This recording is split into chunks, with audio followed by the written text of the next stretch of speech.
E agora a gente vai bater um papo nessa véspera do Dia do Trabalho com um advogado trabalhista para entender um pouquinho dessas mudanças que aconteceram, ao longo dos últimos tempos. Dr. Felipe Alcântara está comigo aqui ao vivo nos estúdios do Balanço. Boa tarde, doutor. Boa tarde, Juliano. Tudo bom? A gente teve uma grande mudança nos últimos tempos na legislação trabalhista, e eu não estou falando nem agora nesse período de pandemia, onde foi permitida a redução da jornada, a redução salarial proporcionalmente, mas lá atrás, nas mudanças que a gente teve, no linguajar popular, ficou mais difícil ingressar com uma ação, porque antes era assim, né? A pessoa entrava com uma ação trabalhista e ela tinha certeza que ela ia ganhar. Agora não é bem assim e a pessoa pode até ter que pagar o empregador se for provado que ela pediu algo a que não tinha direito, né? Boa tarde. Boa tarde, exatamente, Juliano. Hoje, com a reforma trabalhista propriamente dita, a gente teve essas alterações de fato, que você bem pontuou. Hoje, a justiça, ela trata o processo do trabalho, o processo como um todo, de uma forma mais cautelosa, porque a gente tinha exatamente essa visão. O trabalhador entrava, pedia lá 5, 6, 10 pedidos, às vezes até sem fundamento, e não tinha nenhum ônus para o trabalhador. A empresa, às vezes, ela era condenada por situações que ela não tinha como comprovar e a justiça acabava beneficiando um fato que não era verdade. Então, isso veio para tentar equilibrar um pouco essa relação entre o empregado e o empregador. Hoje, a legislação brasileira, ela ainda conserva alguns artigos lá do passado. Houve uma mudança razoável, mas muita coisa está lá ainda e nos remete à década de 40, quando foi criada a CLT, a consolidação das leis trabalhistas.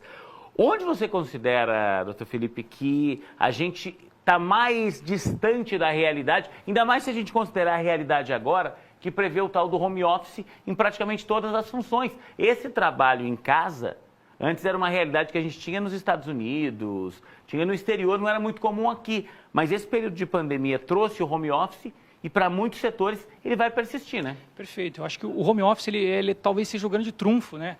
Se assim a gente pode dizer dessa pandemia nesse sentido, porque ela realmente já era um instituto trazido com a reforma trabalhista, mas hoje ele se tornou popular.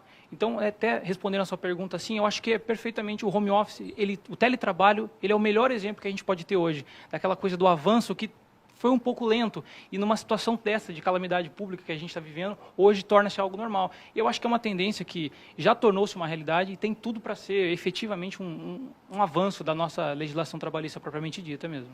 O que a legislação trabalhista prevê para o home office? Eu queria chegar nesse assunto justamente para a gente poder entender, e você que está aí agora de repente trabalhando em casa.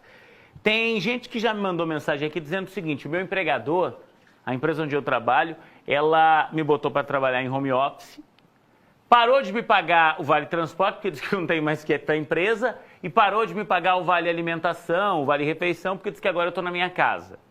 A que direitos tem esse trabalhador que de repente agora está cumprindo as suas funções em casa, que não tem mais que se deslocar para a empresa? Eu estou falando daquele que está fazendo o home office total, Perfeito. Que faz reunião por videoconferência, pelo telefone celular, pelo notebook.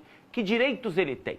As regras trabalhistas para o home office, Juliana, elas são praticamente as mesmas do trabalho presencial na empresa. O que seria o home office propriamente dito? É nada mais, nada menos que você estender a empresa para dentro da sua casa. Seja por um motivo de, enfim, aqui a gente está vivendo a pandemia, né? É uma possibilidade que as empresas estão tendo. Então, a empresa tem que garantir para o trabalhador todos os benefícios, todas as condições de trabalho, né? E importante eu ressaltar... O vale transporte, por exemplo, ele não está tendo que se deslocar para a empresa. E aí? Então, o Vale Transporte fica sendo um benefício ainda devido ao trabalhador. Claro que tem algumas questões de convenções coletivas também que a gente tem que analisar caso a caso, tá? Mas, como eu disse, todos os benefícios eles ficam mantidos, tá? E é importante, eu até citei a palavra condições. Essa palavra é muito importante para o home office, porque não basta o trabalhador ser alocado em casa, ele tem que ter as condições de trabalho, né? Ele tem que ter infraestrutura, ele tem que ter os meios para fazer esse trabalho. E se ele não tiver, e se for uma obrigação, uma obrigatoriedade imposta pelo empregador, o empregador tem sim que arcar com digamos que esses ajustes, né, para o trabalho dele. Hoje o home office é uma novidade. Sim. Ele já estava previsto na legislação, mas como o senhor colocou, chegou com tudo nessa pandemia. E eu acredito que seja uma novidade até para os nossos tribunais. Sim. Você acredita que no futuro, por exemplo, eu estou fazendo um exercício aqui de imaginar de como é uma realidade nova, a gente está com um especialista aqui, e a gente está às vésperas do Dia do Trabalho.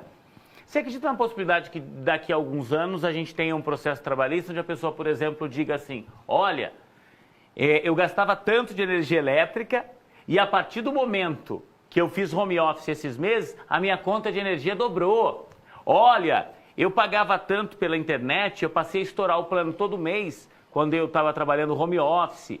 Você acredita que o funcionário, de repente, numa eventual ação trabalhista, ele pode cobrar despesas que ele teve no home office e que seriam despesas que a empresa teria se ele estivesse trabalhando lá? A gente corre o risco de ter essa mudança chegando também à Justiça do Trabalho? Eu acredito que sim, eu acredito que isso já pode vir a ser uma realidade. Os tribunais, como você bem colocou, ainda apesar de já ter um certo período desde a reforma, já ter a previsão do teletrabalho, agora é que ele está mais em alta. Então os tribunais estão começando também a se adequar a essa realidade. Então, perfeitamente, eu acredito que essas novidades, essas mudanças podem vir a ocorrer, com certeza. Doutor, eu queria muito agradecer a sua participação aqui. Eu acho que num dia como hoje, a gente tem que celebrar essa legislação e a gente acha de verdade que a legislação ela só pode ser considerada perfeita quando ela respeita todos os lados, tá?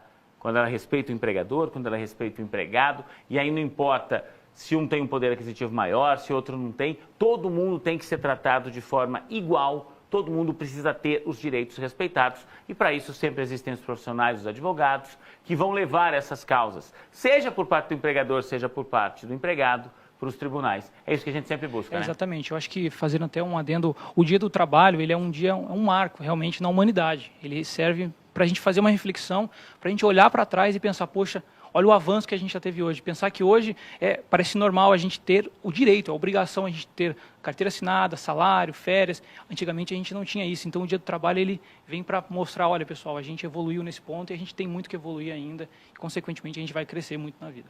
Muito obrigado, doutor Felipe Alcântara. Obrigado. Junto com a gente aqui, advogado trabalhista.